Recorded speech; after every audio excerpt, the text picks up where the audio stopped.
It does look like the strike is going to go ahead. That is very disappointing because we are still in the middle of a process of talks, of a conversation with the trade unions about the reform of public sector pensions. That process goes on until the end of December, and we've made a very good and very positive offer.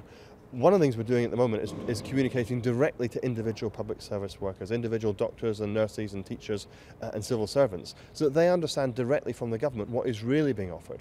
And I hope when individuals see that, they will realise that we've made a very good, positive offer and will decide not to go on strike next week. But of course, as a government, we're putting in place contingency plans. We are looking at ways in which we can find additional staff for our borders, for example, to ensure that as much as possible we can maintain services. But of course, being realistic about it, if all the members of all the unions who have balloted go on strike, that's going to have a significant impact on our economy. We estimate, in the worst case scenario, potentially £500 million of lost output to the United Kingdom.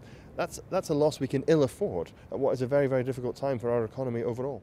People understand that this strike is irresponsible and wrong, and there's no case for a strike action right now because we're in the middle of these talks. There's no case for it too because the impact of that strike will be felt across the economy at large at a time when we should all be pulling together to help the economy grow and not having this sort of self-inflicted wound on the British economy.